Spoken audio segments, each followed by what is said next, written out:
you're more than an official and that your reach is beyond the boundaries, and who you are off the floor field is who you're going to be on the floor field. And you've got to make a decision about what that looks like. And it is, that's the beauty. One of the sessions we do at my campus called Mind Your Business, and it's about the business transactions that we have to do, how to travel, how to rent cars, buy plane tickets, taxes, like all this other stuff. But one of the things that I know I've talked about in the Mind Your Business thing is, what does your hotel room look like when you leave it? You get your crap spread everywhere, trash on the floor. Why are we not cleaning our hotel room before we leave? Yep. Putting all the towels in one pile, putting all the trash in one basket, to the point that whoever's going to clean it walks in the room and goes, oh my gosh. Well, I think it's a reflection of your heart. You know, I have 8 conferences. I think I've got like 290 officials. And at the end of the year of the season, I think combined, I have 4 staff. I think combined, we have gotten less than 10 thank you notes at the end of the season. Now, I tell my people, don't start sending me thank you notes right now. Like, don't bother. And it's not that I need the thank you note. What I'm more concerned about is the condition of your heart, because your heart's going to be reflected in how you treat our players and coaches, your family, everybody around you. We're talking people who are making 6 figures off of our decisions. Yep.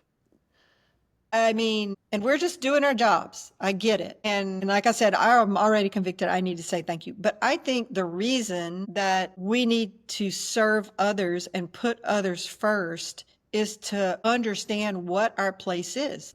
And now, season 2. When I fall H.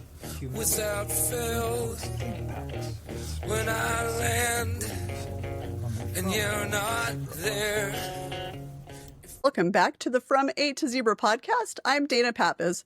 My co-host Nada Costa is flying the friendly skies right now and can't join us. So on today's episode, we are going to be talking about a quality that's really critical to officiating, but one that is sometimes difficult to maintain. Officiating is an interesting avocation or profession because you have to be confident without being arrogant and self-assured without being cocky. It's a fine line that officials have to walk, and those who have achieved success have mastered the art of our topic of the day, representing the letter H, humility. Our guest on this episode is Debbie Williamson. Debbie is the coordinator of women's basketball officials for 8 Division I basketball conferences. In addition, she served as the NCAA Women's Basketball Secretary Rules Editor, as well as the NCAA National Coordinator of Women's Basketball Officiating. Debbie was on the National Association of Sports Officials Board of Directors and served as its chair 19. Debbie, I have to say that your resume is absolutely exhausting and impressive. So glad to have you on the show. Welcome. Thank you. Thank you. Like I tell my grandchildren, like, that's what happens when you get old. You live long enough, your resume grows. But I'm very excited to be here with you. I love Dana. I have so much respect for her. We did this when she was in New Mexico, and such a champion for officiating, and happy for your success. Glad to be on the show. Thank you so much for the opportunity. Well, thank you, Debbie. You've just been a huge part of kind of an inspiration for me, and you've always been so supportive and just willing to help and a listening ear when I've needed it. And certainly it's been a great bond, a great friendship that we've formed over the years. And I just, I admire you, and not only what you've done in basketball and officiating, but just the human being that you are. You're awesome. And this is such a good topic for you because it's who you are. So really great to see you and have the opportunity to catch up. So, and we heard a little bit of your resume already, but before we really get into the topic of the day, could you let us know a little bit about your officiating journey, or a lot about your officiating journey? How and why did you get started? What have been your stops along the way, and how did you get to where you are now? Wow. Yeah. So I was a college basketball player at Louisiana Tech and really did not like officials at all. We lost some pretty big games, won some pretty big games, and it was all the officials' fault, right? Always is, right? I was one of those.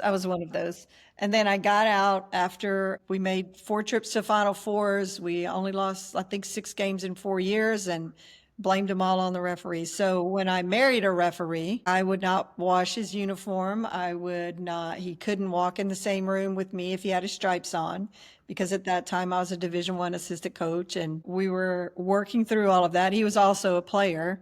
But we talked basketball, but I was that snarky coach that thought she knew it all on the sideline. And then I grew in the game as a coach, ended up coaching my own kids when they were in high school, after I left college coaching. And I was just, my colleagues were like, why don't you referee? And I was like, there's no way I could ever referee. While I was schooling my kids and doing all kinds of things, because the family was the priority when I got out of coaching, I really missed basketball. And I did kind of consider it, to the degree that I called a local high school association or high school and just said, hey, who does your referees? I didn't know anything. They gave me a name. I called the guy. I said, I'm a former player. Can I come to he said there was a meeting.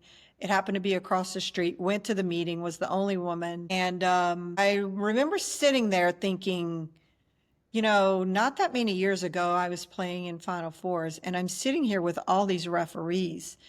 And I don't know some of the things they're talking about, which really intrigued me because I hate losing and felt like I was losing. So I was on fire. I was so excited inside to be talking about the game again. And I had spent the 10 years before raising my kids and doing research, working on my doctorate research in basketball. Like I had done basketball everywhere, but on the court since I left coaching.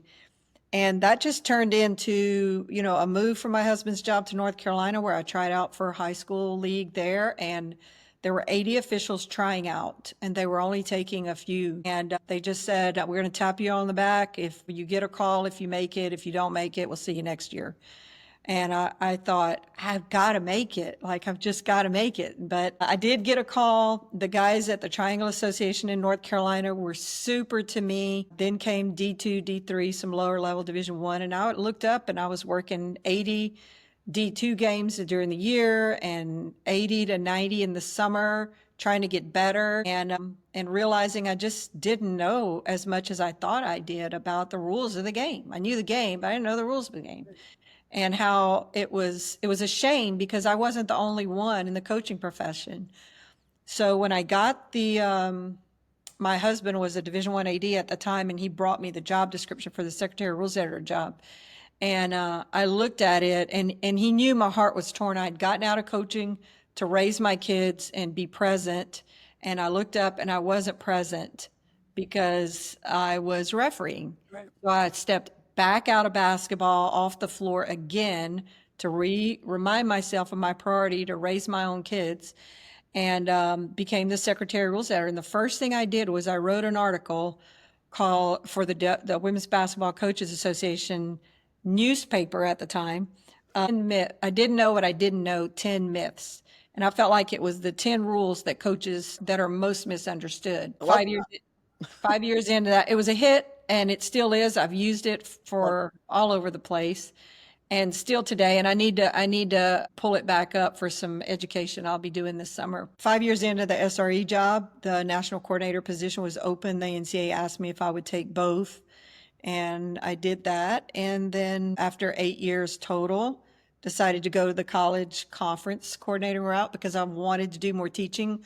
All of my degrees were in education. I feel like I wanted to be more hands-on, and Lord knows I'm like completely submerged now after 11 years at the conference level. So that's kind of, I never planned on it. It was never, I didn't even know people did this job. I just have been walking through one open door after another, honestly. And my faith is really important to me. I believe that God put me on this path.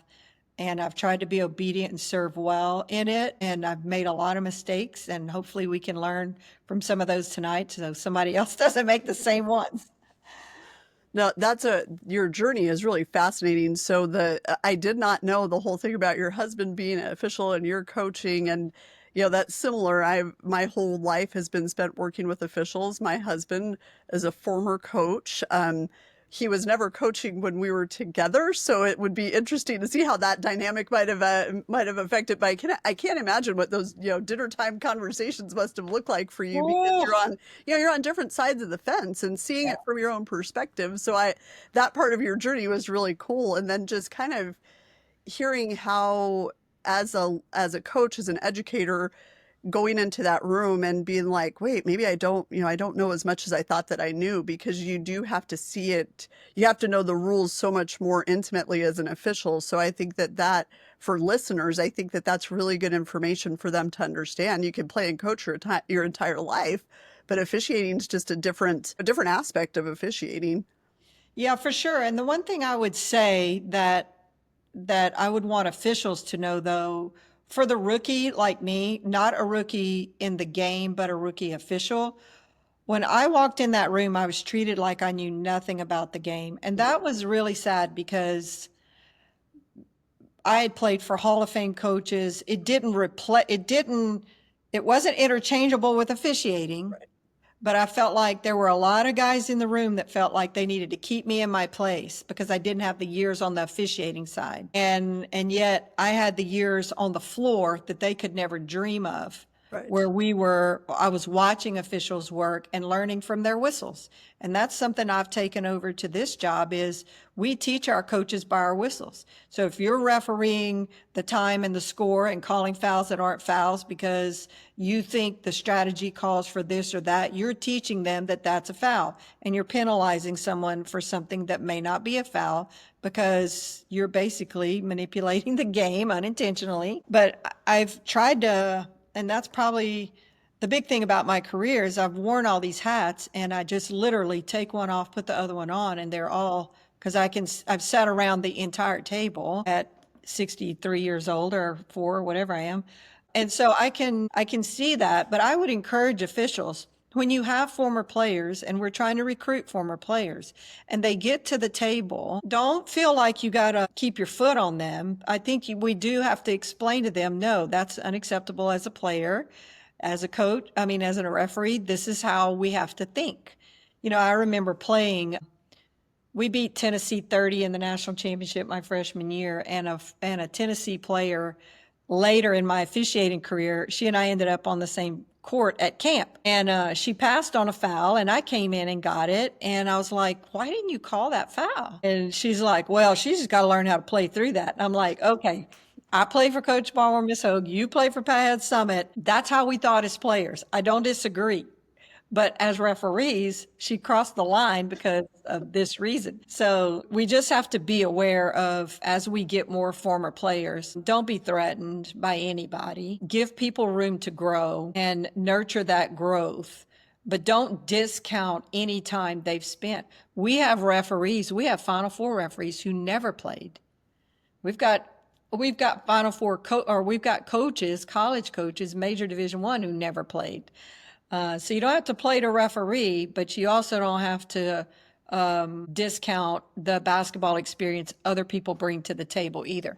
That's such a good point. And I really do think that it's important for officials to learn from coaches, to learn from former players, because that perspective can really help you. If you're an official and you've never coached, being able to talk to somebody who's walked a mile on those shoes, I think can benefit you as an official. So I think that collaboration is important. And I think that your point about, if you have a former player or a former coach entering your association, respect their experience. They may not have blown the whistle as an official yet, but their skill set's going to be pretty solid, and they're going to add something to their officiating toolbox that you might not have. So I think that that's a great point. So, you've had a full plate for your entire life: basketball coach, volleyball coach, softball coach, instructor, referee, wife, mom, and all of these leadership roles in officiating. And, along the way, just for fun, you obtained a doctoral degree. So, for a lack of a better way to ask, how do you do it all, or how did you do it all, or how have you done it all? I don't know. You kind of look back and you go, wow. But honestly, I think just like you do the next best thing. And that's what we do. We look at our life and we go, just like when I got pregnant when I was coaching, I'm like, oh, I'll be able to do this. And then You know, I had a flat tire in the middle of the night while I was recruiting, thinking in 1988, before there were cell phones, like if I have no one would know where to start looking for me. Right. And in that moment, I was very self-aware of what is most important in my life today. And that is, if I were to have a child, I would not want to be away from them. I would not want them to wonder where I was. So in that moment, I made that decision. And 2 years later, when I had Courtney, I already knew. So it was almost like there was an inside work going on. And I can say that about every stage. You know, whenever Stan took the job in Houston and we left all my coaching jobs and he was pursuing a job in athletic administration as the assistant AD at University of Houston, I remember thinking, okay, I'm homeschooling these two little kids. I'm babysitting kids in my home. I'm dying for basketball, but there's no way out right now, but that's okay. I'm in a season. This season will end. All the things you tell yourself in your 20s. But while I'm in this season, I'm going to dedicate this. I'm on this earth to raise these kids and to be his wife and support him and do my best at all of that and the other stuff. And then we sat around and I had a miscarriage along the way and just looking at, hey, we're going to look up and time's going to be gone. Should I be working on my doctorate? Like, let's just try it. You know, let's just try it. I'll take 3 classes at night. Kids will stay in your office. And I was 6 months pregnant with the third at the time. Wow. And we just took it one semester at a time. And I'm a night owl, my referees will tell you. And I would work at night, and then in the day, I would do all the things I needed to do, whether it was babysit other people's kids or teach at a junior college. And I look up and I'm writing a dissertation on why people attend women's basketball games during the WNBA Houston Comet run in the late 90s. Wow. And you go, how did that happen? And ironically, and let me just tell you how God works, the guy in charge of the marketing effort for the Comets had been my husband's GA, graduate assistant at Georgia Southern 10 years before or whatever. So that's what I mean by you walking through a door and then walk through that door, and we experienced hardship along the way. And then we would just pray and just go, hey, what's next? And it wasn't like there was some like voice from heaven, but you know, through discipline and just trying to do the right thing, falling down and getting back up, we look up and I'm running up and down the floor having the time of my life refereeing and realizing I'm gone too much. So let me just dial it back because these kids, I'm missing my kids' games.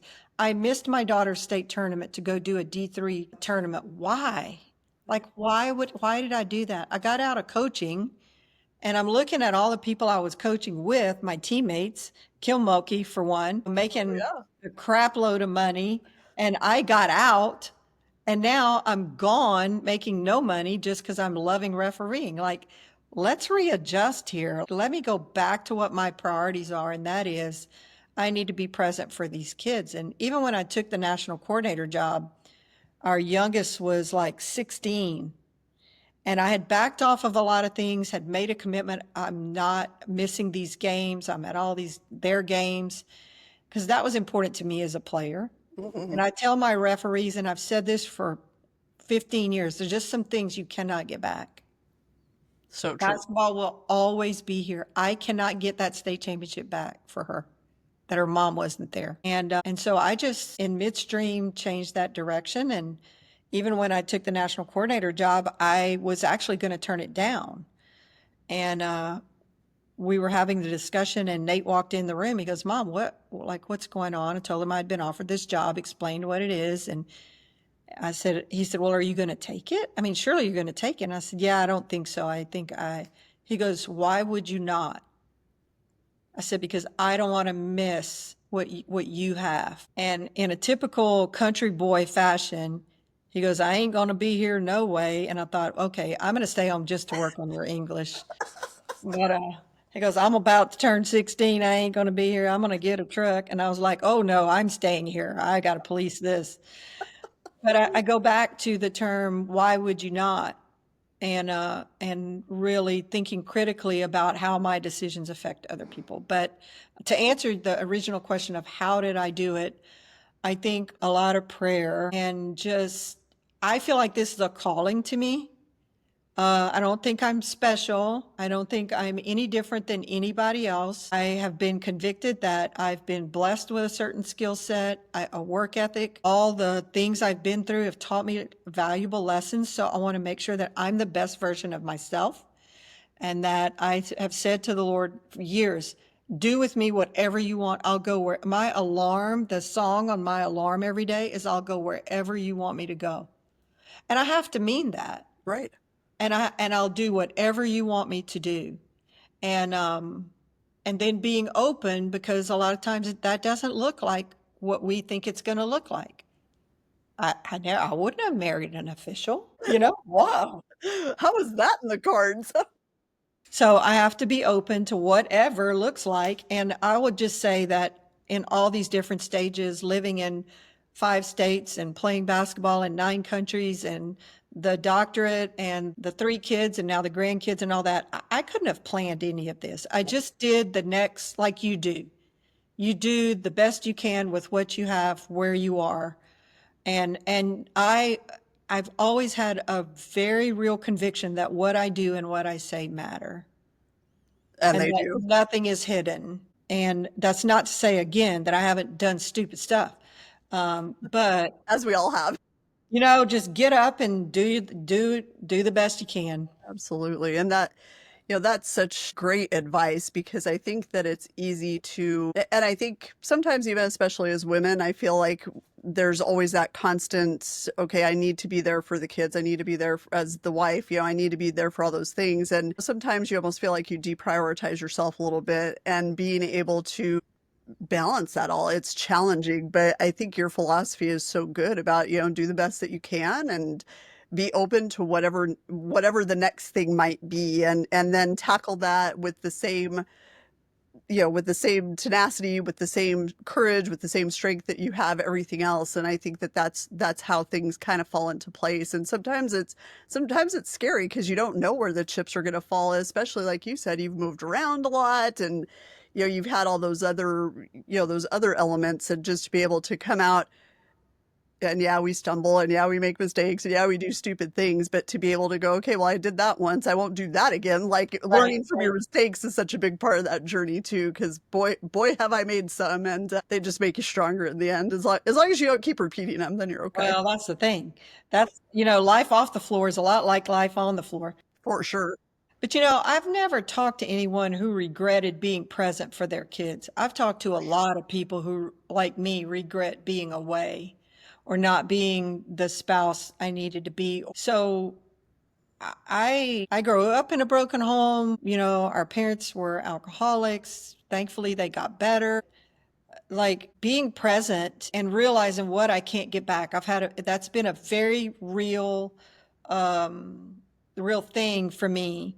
And I also believed that and leaned on a verse that says, he's faithful in little will be faithful in much. That if I were faithful in all the little things along the way, diaper changes, sleepless nights, cut up by this or that, then I would be given much if I were faithful in the little. And I did. When I gave up basketball coaching, I said, Lord, I would really like to have this game back at some point. But if that's not in your will, I'd rather be without basketball and in your will than in basketball and out. And I think I got basketball back.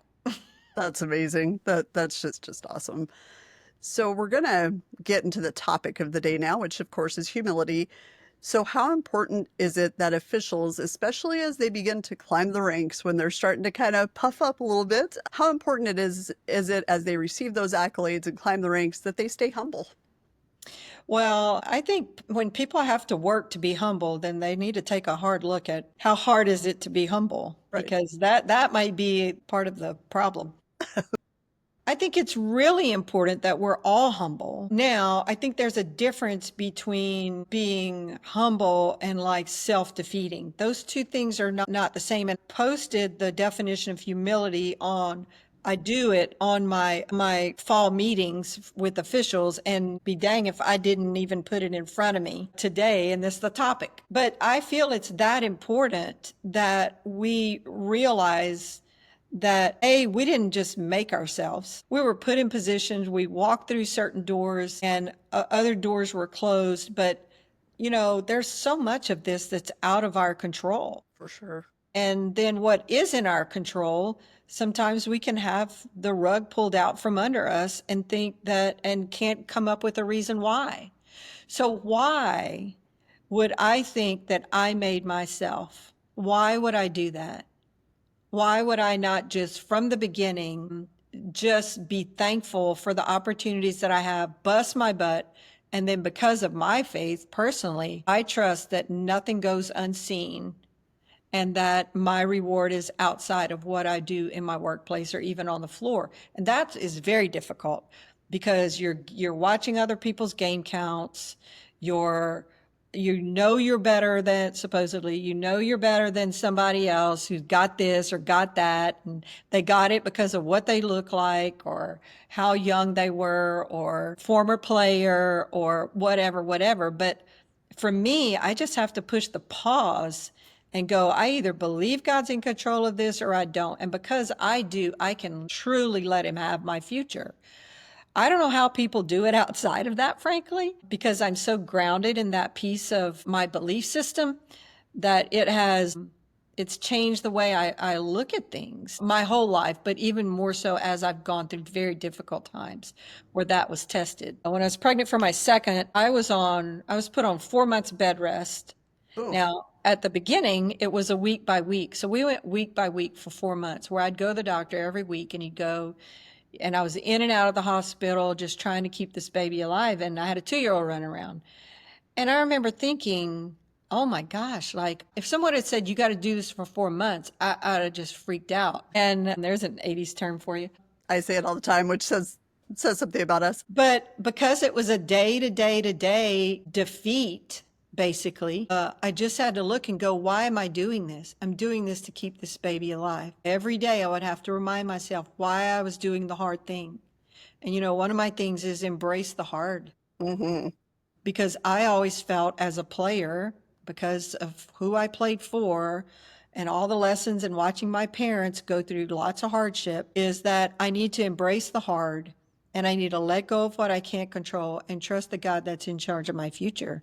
And so that is where my humility, or my definition of humility, is living out that I didn't make myself. I owe it to a lot of other people. I am standing on the shoulders of a host of people in the job, at home, and not to mention married to a guy for 39 years now that will say, we'll figure out how to do this and we'll figure it out together. And I think when you're coming through the ranks as an official, people want you to be confident. They want you to exude strength. And somewhere between all of that and you looking like you believe you, is some confusion, identity confusion, if you will, between what is confidence and what is humility. And they can coexist. Mm-hmm. And that's why I say knowledge is power. Because you can actually, when you study the rules and you study the game and you know your craft, you can actually still be humble and treat others like you would want to be treated, even coaches. And sometimes we have to treat them how people should be treated. I wouldn't want to be fussed at, but at the same time, I have to tell people to stop too. Right. And I can still do that in humility. Coach, that we're not going there tonight. We're just not going there tonight. One more time, that's it. This is your warning. I've listened to you. And we can do that in humility instead of talking to them over our shoulder, waving them off, doing all the negative body language, and still be able to do it in humility. And then when we get around our peers and we're in the locker room, we're not talking about our schedule, where we flew in the night before, what it was like when, and all the ways we talk down to people.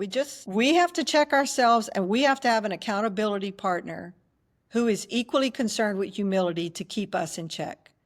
And we have to ask other people to check us. And that's where I think officials fall off. I see too much false humility. Yep. I see too much false guilt. And I've made a decision. I'm not carrying either one of those. They're not worth the weight of the baggage. But we need to, it has to be a conscious effort. And if it's that hard, like I said, you need to check your heart anyway.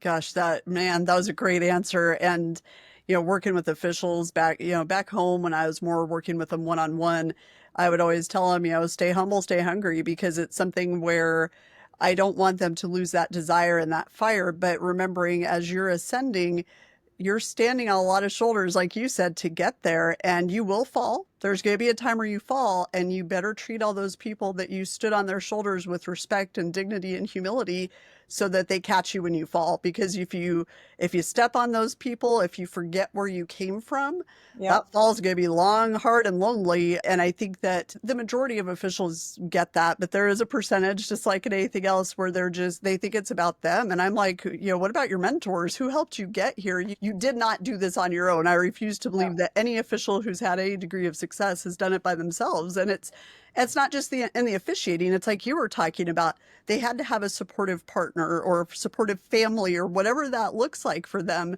It's not a one person operation. And I think that that's the part that everybody just needs to be mindful of. And the hard times, you have to have people to talk through with that. And if you're not a good person, you're going to have a struggle. So that answer is fantastic.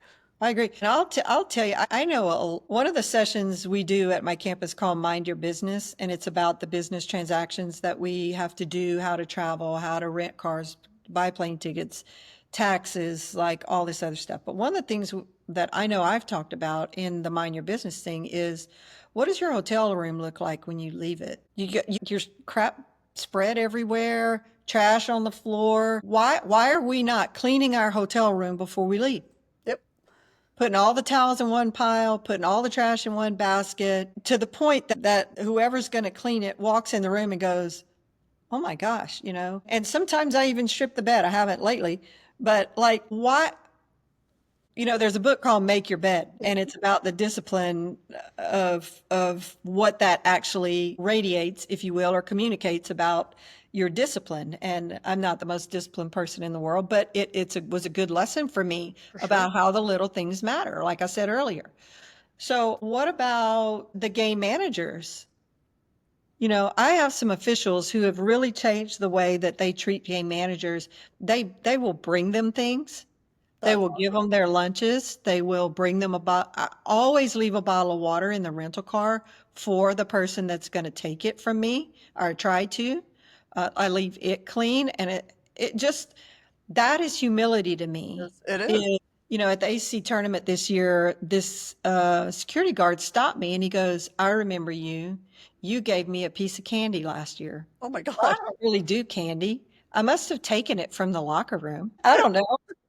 It wasn't in my bag. I remember thinking, this poor guy, like, his post is right in front of the band. What can I do? It wasn't in my bag. So like, I probably brought him some or something. Well, apparently a year or two later, whatever. And that's not to boast. It's just, I think that's what humility looks like. It is.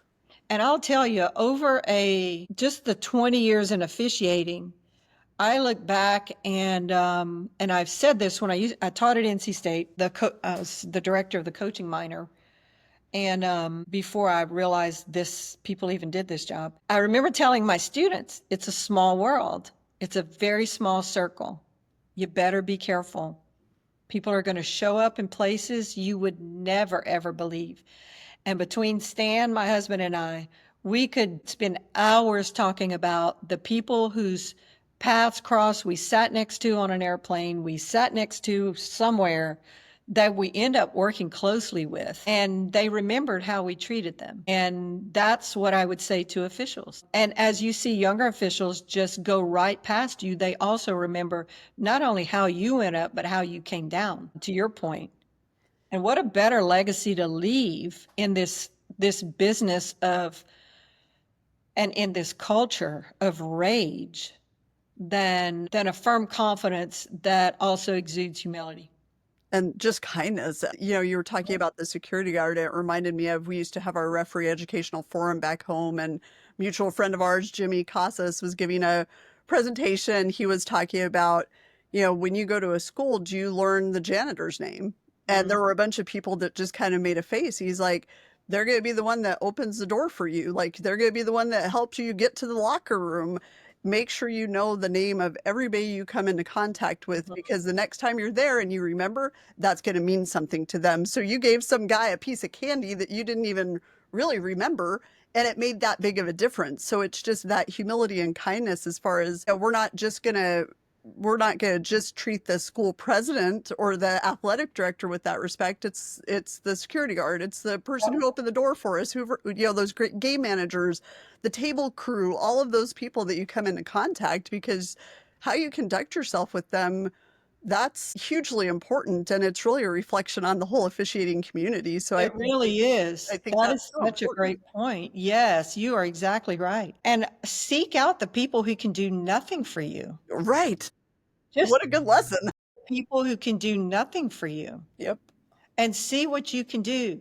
We have a program every Monday night since COVID, led by Nate and Jess Harris up in Washington, called Monday Night Devotional, M&D. Every Monday night, 8 p.m. Eastern. It's a Zoom call. Anybody's welcome. But we talk a lot there about we're on assignment. We get assignments, but our role in this life is an assignment. I love And it that. starts way before we get onto the floor. So who do we think we are that just because we change shirts, we become someone else? Because when I deal with jerks in referee shirts, they're generally jerks without referee shirts. Yep. Like, who you think you fooling, man? That's just at your core who you are. So yeah, that's awesome. You think And I want you to work for me? Like, yeah, I I don't don't, even like being around you. I don't do fake love anywhere. No, I have space for that. So, And dear, Nate and Jessica Harris, great human beings. yeah, That's really cool. Definitely worth a shout out to those two. That's awesome. so thankful for them. So thankful for Absolutely. them and the work that's been done on Monday nights. Amazing. That's good stuff. So, Debbie, you were recently named as the 2025 NASO Gold Whistle Award. And I think a lot of that has to do with your humility, to be quite honest with you. So, that's the highest honor that really an official can achieve. And that's for your contributions to officiating. So, what does that accomplishment mean to you? Try to do this part without crying. I cry on the show all the time. So, if you got to cry, let it roll. You're good. I'm a crier. Well, I'm not. But I was advocating for someone for that award. I had reached out to Bill and said, "Hey, what can I do because I'm not on the board anymore. Like, how can I pitch this person? These are all the reasons, and just write me an email, do this, do that." Did all that, and he called to tell me that this person, it's just not going to work out this year. And I was so disappointed because my heart was really, really longing for this person to receive some recognition. And then in this conversation where he's delivering this bad news, he goes, "And by the way, I don't even remember how he said it, but basically he's like, you got it." Oh my gosh. So it was flipped completely on its head. And my heart was flipped completely on its head because I was so longing for this person to get recognition for her work. I lost it. I was on the phone. It was a good day. And I couldn't even get the words out. And I just said, "I gotta call you back." And I hung up and I literally slid out of my chair onto my knees. And I remember thinking, I got to stop crying. Like, I've got to call him back. I need to compose myself. But I was so confused because I didn't see it coming. I do not feel deserving. And I was telling Jeff Stern today in the referee magazine interview, I was like, the board of directors are like people who get paid a lot of money for their judgment. So to go turn around and tell them they made a bad decision, it is not cool. Bad decision, but that I don't feel like I deserve it. Oh, goodness. But I completely am sincere in that. And I'm not saying that because we're on a humility podcast, but it doesn't fit in my brain. And as I was writing board members' thank you notes today, if you can read my handwriting, you'll be able to read yours. All I could think about is thank you for blessing me with this, because there are a lot of people. And I learned this at Louisiana Tech when I was sitting on the bench for 4 years because Kilmulkey was better than me, that I could do everything I could do. I could do it to the best of my ability, and I was not getting in the game because Kilmulky was the point guard and she should be in the game, you know? But that hard lesson learned there is that you can do everything you're supposed to do and you can do it from the right place in your heart. And most people will never even get a thank you. And I went through my year this year and I was sitting in Boston on a layover and I looked out the window and the Delta flight was there and across the entire plane it said thanks. And I was like, I needed this so badly. That's amazing. From Delta. You would have taken it from anyone at that moment. I did. And I thought, I just didn't see this one coming. I was fully satisfied with, the little note card I got on the Delta Airlines weeks later that said, thanks for being a million miler. And I thought that means I miss my family. But like Maybe some don't thank me anonymous for that. person, like some random person just wrote a thank you note. It was really convicting to me because I in that moment thought I have to do this for people. I need to say thank you more often in this business. We need to say thank you more often. It's the first words out of my mouth when I walk into a locker room at the 90 games I see in person is I fist bump and say thank you for your work. There may not have been good work, and we're going to work through that. But it was still work. It may have been great work. It doesn't matter. People work as hard as they can.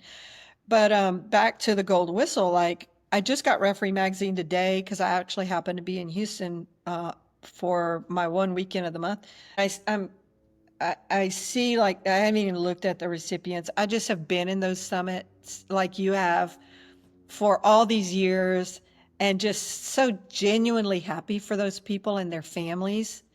Every time someone is recognized in our business, on the floor, even on my crews taking pictures at tournaments. Like I'm so proud. So I'm very humbled by this and very grateful. And I don't understand it. Even this, I know I've worked hard and I know I've done a lot of things, but that still doesn't fit in my brain that it was enough for this.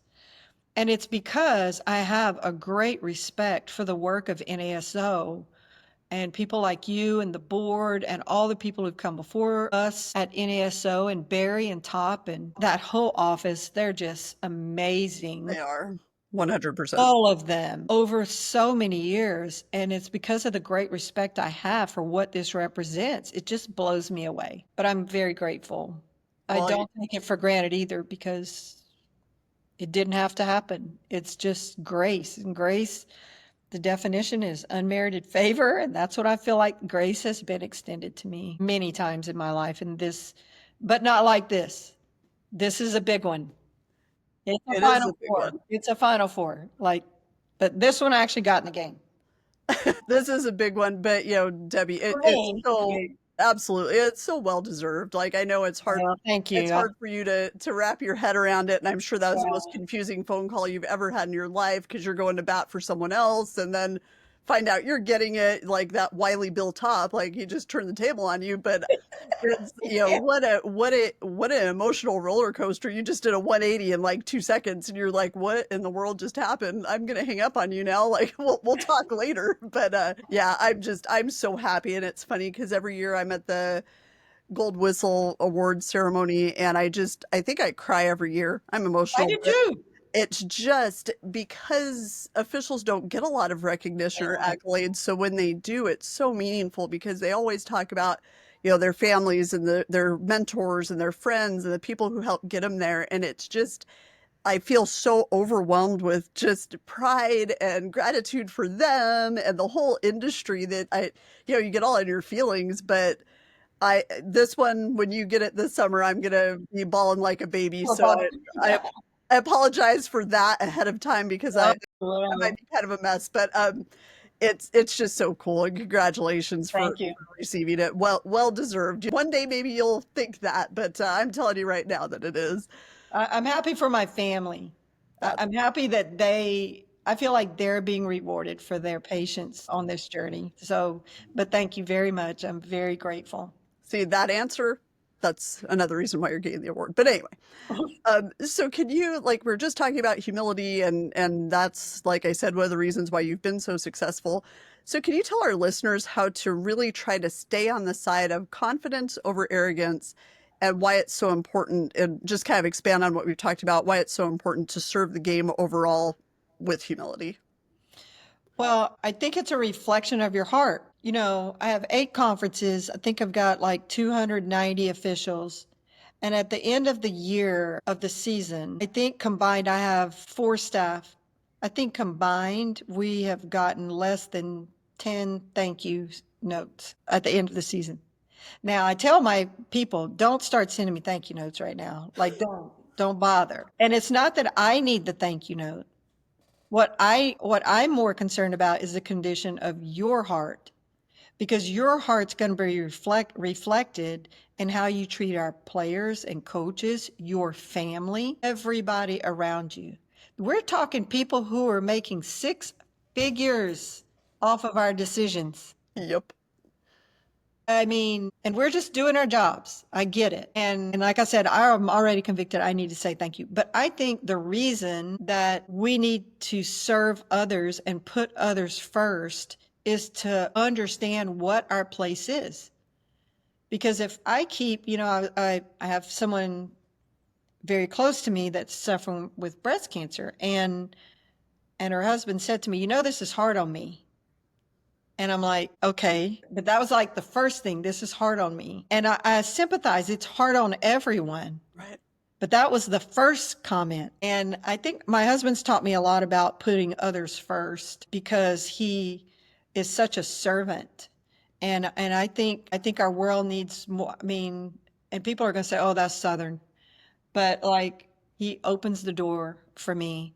He will bring me my spark in the morning. Like, I don't do coffee, but he'll bring my spark. What can I do? How can I help you today? Now we might fight for the next 2 hours over something stupid. But it starts off on the right foot. But then we'll turn around and go, what can I fix you for dinner? Or or hand me something, or just, reach over and just walk by and just kiss me on the head while I'm at the computer, or like just and our kids have seen this. And so it affects other people, how we choose to behave and what the condition of our heart is, and putting others first. And that means putting the game first when that's your job. Your job is to enforce the rules, and that's important. You can still do it with a servant leader heart. And I just can't stress it enough, because it changes other people. It does. And in this culture, you are going to be swimming upstream if you choose to serve. But it will draw people to you naturally, because we have a hole in our heart that is empty, and people are trying to fill it with all kind of stuff, and it's not satisfying, and it's making them angry and frustrated and hurt, when all we've got to do is bring peace through our servant leadership. Now, I say that, I'm the same one that's not going to hire a bunch of people this summer that think they need to get hired. And they're going to go, I listened to that podcast, and, I went to her camp because I just knew she was going to hire me, and she didn't, or she let me go. We have jobs to do. Absolutely. And these are the hardest decisions that I have to make all year long, because these are people's lives. But I have a responsibility. Now, it's also my responsibility to do it with humility. And that is, you know what? That could be me with breast cancer. That could be me whose husband walked out and did whatever. That could be me who has some other diagnosis, or the car wreck, or lost my job, or whatever terrible things you're seeing out there. That could be me. And that's the first thing I say, is that could be me. Yep. And in some cases it has been. But if we're actually on assignment to be responsible with what God's entrusted us with, then part of that assignment is going to be humble. That servant leadership is such a big part of what we do, and it's an honor to be able to do that. Yeah. And it's a profound honor to be able to serve people and to put other people first, because I've seen my mom, she's a saint. I've seen her put everybody else ahead of herself forever. And there's times where I've been frustrated because I feel like she's not taking good enough care of herself, but then I'll find myself doing the same thing. Yeah. And then she goes, so are you the pot or the kettle? And I'm like, well, I am my mother's daughter. Like, we know that for sure. So, but it is an honor, and it's something that There's times where you get exhausted because you do feel like you're just continually continually pouring out to other people. But I think the replenishment comes from being able to just be there for people and to help them through tough times and all of that. So I think that that's really, that makes you feel good at the end of the day.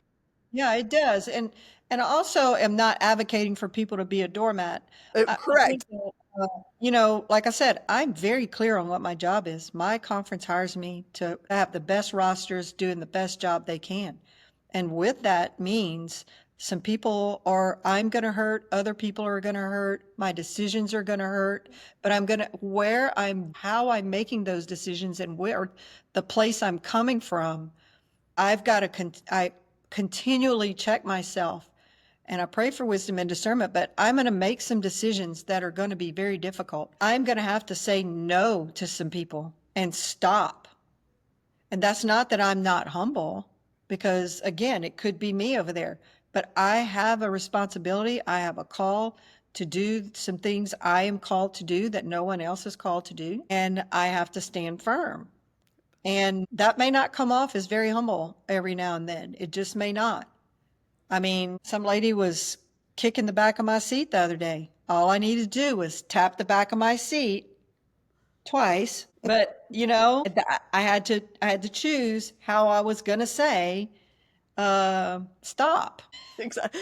I don't need this turbulence on my flight. Like, just come on. No, we can't do that. We can't do that. And I have to work at this, by the way. This is not my nature in a lot of ways. I tend to be very direct. I tend to tell the truth a lot and in a tone that's not always acceptable. So I was in a meeting this week with my colleagues at the Big 10 and 12 and SEC and my boss at the ACC. And, I had to apologize a couple times to say, I am so sorry. Like, that just really came out too strong. And ask them to keep me in check. If I'm too strong, I'm going to do a better job. I'm going to do a better job, and it's work. And I'm not always successful, but I think that's part of the spirit of humility too, is that Absolutely. I got to say I'm wrong, and I got to say I got to be better. Self-awareness is super important. Sometimes our Right. filter just falls off. Like, I get that, where I'm like, ooh, that was probably harsher than it needed to be. Yeah, I do that a lot. Like, I'm so sorry. Yeah. But you will have a bigger impact on people if they know you're working on you. Yep. Instead of you're focusing so much on them, you're working on them. No, how about you work on you? And in the process, they'll probably end up coming back to ask you to help them work on them. Great And when we point. start with us, generally, we become part of a team that wants to work with us. So true. So there's a quote that I love about humility, and it is, true humility is staying teachable regardless of how much you already know. How does that quote apply to officiating? I think I can't say it better. I just, when I left the Power Four table the other day, I said, I am so thankful to be learning from you guys. And I truly felt that way, though. I called Serafini yesterday, and I told her, I was like, every time I get off the phone with you, I've learned so much, like my brain is blowing up. And even Al Riveron, the football supervisor at the ACC, I reached out to him, or he reached out to me about the whistle, and I just started asking him questions about how he does what he does and what works and what doesn't. I just think we have so much to learn, and things are changing so quickly, and the game is going to be here. But who we are and what our role in the game is going to be determined, I believe, in how we see ourselves and how we navigate it, and that we're not putting ourselves first. And we're not putting ourselves last either, because I hate to lose more than I like to win. Man, I feel every bit of that statement. So I'm not laying down for anybody. And and some of my top tiers are like, I'm going to help her.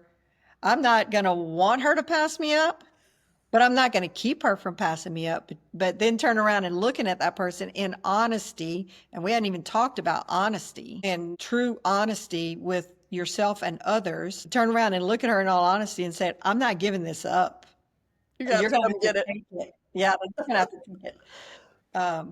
But I love those conversations like you were talking about with Feeney, who every time I talk to her, same thing. I'm like, wow, that was like overload now. That was so much information. But I love those conversations or meetings like ODA or NASO board, or there's rooms where it's like-minded people and they all know so much and they're Yeah, all yeah, yeah. so humble, and you just walk away and you just feel good because you're in this room of servant leaders and people who get it, like just people who understand the bigger picture and think outside of Yeah. themselves, and just want to help. And I think that those are so reinvigorating, especially in times where maybe you're going through some stuff and kind of in a funk, and then you can pick up the phone and call somebody that is going to fill your cup, and you just go, okay, like I'm good now. And you Yeah. know who those people are that are going to do Yeah. that for you. Yeah. It's like instant energy. So I love calls like that. They're my favorite.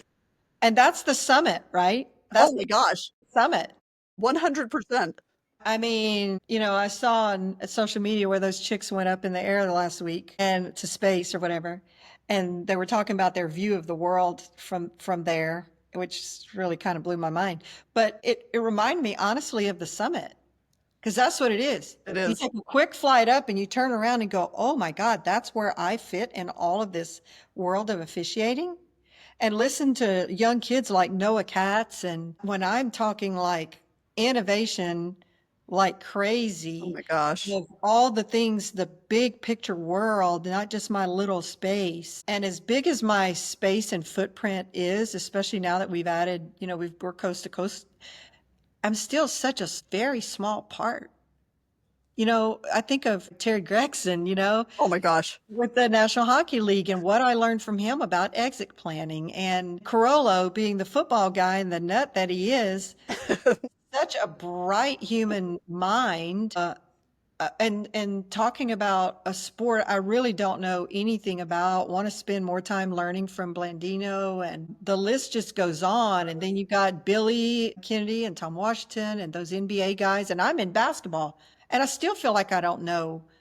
And Monty, and I know I'm probably leaving a bunch of other people out, but like, it's a whole world of people we can draw from if we understand where our place is. That's right. It's a small spot. It And guess what? Somebody's taking my place. I'm actually preparing people to take my place. but that's the sign of a good leader, is making sure that you have somebody or a number of people who Yeah, can do that job when you walk away from it. I The hope worst thing you so. could do is just walk away and be like, well, I did my job, like I'm done with this. And I think that there are people who do that. And it's, as leaders, it's just incumbent upon us to make sure we're training people up, not only for when we leave, but what if something does happen to us? Like, you just have to be aware of that, and have somebody else prepared for what you do. That's a responsible thing to do, I think. I believe it is. And remember the Titans, one of my favorites Oh, is mine too. I'm not worried about me and mine. I can't be worried about me and mine. And now I gotta do my job with it. It's my responsibility. But I cannot be the priority. That's right. I just can't. When I'm the priority in my own heart, everyone will suffer around me. So good. And somewhere in there is a balance where I'm supposed to be. My daughter tells me, you can't do life like this. You got to get some sleep. You got to, I get it. Like I don't have it all together. But at the heart of it all, it has to not be me on the throne. And I can't sit on the throne. If I'm on the throne, our whole family, our whole space, and everyone I touch is off balance. And that's why in my life, that's where I want Christ, is on the throne, and I'm off the throne asking for wisdom and discernment and forgiveness, Lord. We all need a little bit of that from time to Yeah. time. So Debbie, we're kind of wrapping up. So we've got a final question that we ask all of our guests, and that is, the From A to Zebra podcast has a mission to educate, elevate, and excite our listeners. So what can you tell us about officiating that really helps us to accomplish that mission? Can you repeat that again? Absolutely. The From A to Zebra podcast has a mission every week to educate, elevate, and excite our listeners. What can you tell us about officiating that helps us to accomplish this mission? That I would say you're more than an official, and that your reach is beyond the boundaries, and who you are off the floor field is who you're going to be on the floor field. And you've got to make a decision about what that looks like. And that's the beauty. I actually took a picture of a truck in my neighborhood this morning on the walk, and it was, I think, a Generac generator truck, because in Houston, the hurricane season was right around the corner. Oh, yes. Yeah. And it said, "You can choose." And it just hit me. And it had a bunch of other language all over it, but I took a picture of it because I wanted to, it just was very profound to me. You can choose. And it's not like we don't know that. But you go, well, if I had to choose, I would be in the ACC. But now you're worried about you. But you can choose how you want to get up in the morning and the things that you're going to do to get you prepared for anything that comes your way. Set your goals, work towards your goals, but then have some perspective and do the best you can with what you have where you are as the person and with your job, wherever your job is. We still have people working full-time jobs. Yep. And so if you're kind of halfway doing stuff in your real job, do you really think that you're just going to flip a switch and do it differently somewhere else? The discipline of us doing the little things that no one else will see has a profound effect on the big things. He who is faithful in little will be faithful in much. Love it. That was a great answer to close out the show. Debbie Williamson, thank you so much for your time. Thank you for doing this for us. What a great visit. I think I was excited not only to have you talk about the topic, but it was just an hour for us to catch up, which was awesome. Usually we only see each other at the summit. So this is like bonus time. I was excited about that. For sure. Thank you so much. Thank you. Thank you for everything you do for officiating. Thank you for being such a support to me over the years. It's an honor to know you and to call you a friend. So thank you You're again. a rock star. I'm so proud of you. Oh, I'm thank so you. proud of you. Thank And it's so much fun to support our colleagues, isn't it though? It is. That's what pumps me up, is being able to, cheer for you with your award or cheer for whoever, it's And good. I know you mean it, and I know you're sincere. And that's the beauty of like-minded teammates. Absolutely. I've got so much love and respect for you, and I'm just can't wait to celebrate with you in Alabama this summer. Yeah, Montgomery. Yeah. It'll be- Meet my family. Good. Everybody's coming. I So. love it. I get to meet everybody. I'm so I excited. know. To our listeners, thank Thank you you for so joining us on the From A to Zebra podcast. Don't forget to check us out on Facebook, Instagram, and X for more information about the show. See you next time. Thanks, Dana. Be sure to hit that like button, follow, subscribe, and also catch From A to Zebra on Instagram at from_A_2_zebra, Facebook From A to Zebra podcast, and on X at From A to Zebra.